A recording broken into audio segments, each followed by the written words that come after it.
Instant gratification has a bad reputation. It's been taught as the kind of thing that you should avoid when it comes to productivity and personal development. You should delay your gratification and use willpower and discipline to do the things that give you long-term results, and then those results will come much later, but they are much more fulfilling, such as the promise of delayed gratification. I have no beef with delayed gratification. I think it's great, except that it's hard to do, hence why the entire self-help industry try to teach things like discipline and building systems and methodologies that help you resist cravings and push through hard work. But I do believe that instant gratification as a tool that would help with your goals is a topic that is rarely explored, if at all, in the self-help industry. So what do I mean by using instant gratification productively, to use it in a way that helps with your goal? Well, first, let's observe how instant gratification works, how it hooks you in. Right? Things like TikTok might be the best at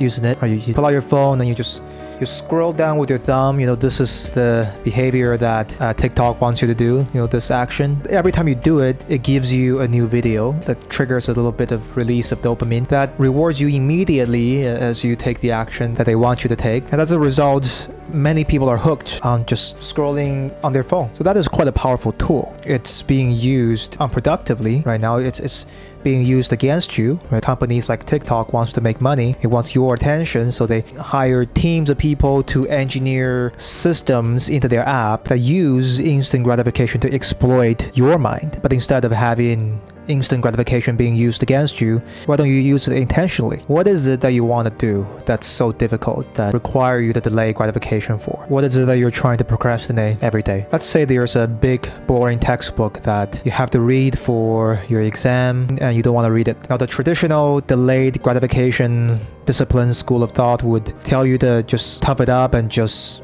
sit yourself down in a chair and just force yourself to read that stupid book for 5 hours until you finish it, and then you'll reap the reward of getting good grades on your exam. Well, if that method actually works, then we'd have no problem, except that it doesn't work. At least not for many people who find themselves procrastinate and can't find what it takes to sit down and read this boring ass book. To use instant gratification in this scenario simply requires you to identify a small enough action that is conducive to your goal and reward yourself for that action. Now, the action should be small, because if it's a large action that takes a long time to complete, it's no longer immediate, right? It's no longer instant gratification. It becomes a delayed gratification at that point. So it needs to be something quick, but that action needs to actually genuinely be something that's helpful towards your goal. And you need to reward yourself, and that reward also needs to be small.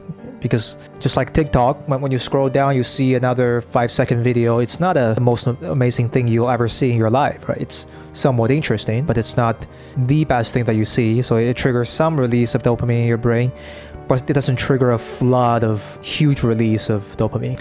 That's what you need, right? A small action and a small reward.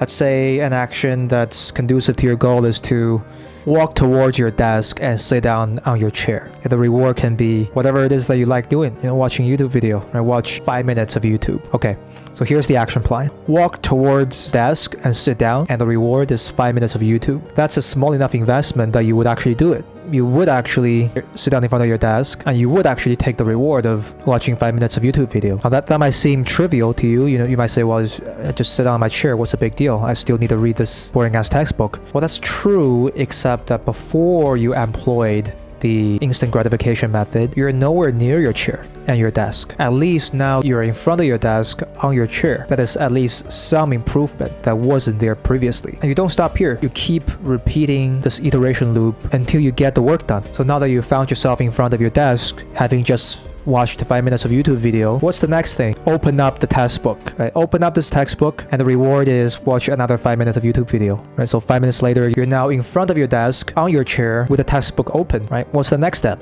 Read one paragraph, and then you can reward yourself with 5 minutes of YouTube video. Okay, once you get that done, what's the next step? Read another paragraph, and then another 5 minutes of YouTube video. And then you can just keep looping this forward until you get the work done. Now, there are some caveats to this. The first one is that above all, you should always seek to extract genuine enjoyment out of the hard work that you're doing. It is possible to train your mind to like pushing through resistance.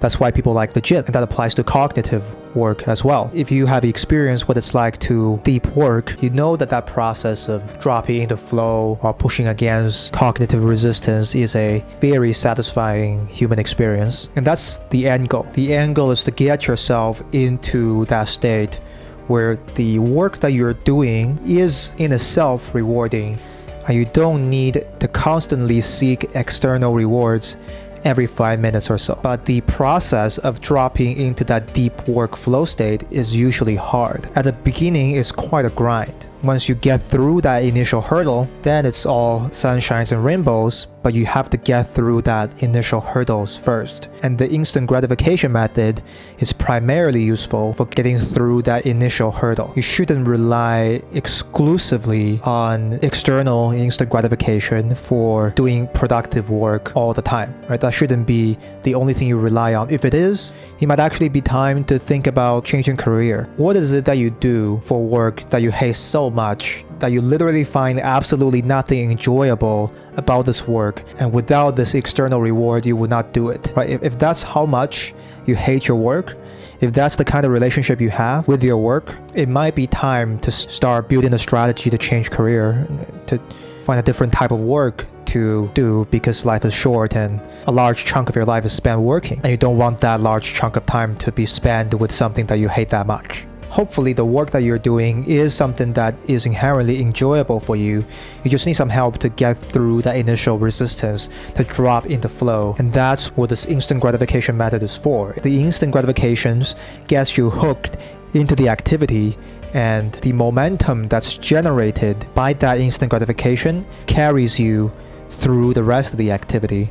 And when you do this at first, it might be a little bit strange because this is the first time you're trying this. It might be awkward to try to break a workflow down into smaller chunks and reward yourself in between. But as you practice more, it will become natural to you. You'll be able to naturally see where in this big workflow can you break down into smaller chunks, and what kind of activity you genuinely find rewarding that are small enough such that it's suitable to be used as rewards to trigger instant gratification in this productive context. So yeah, go try this out and have fun.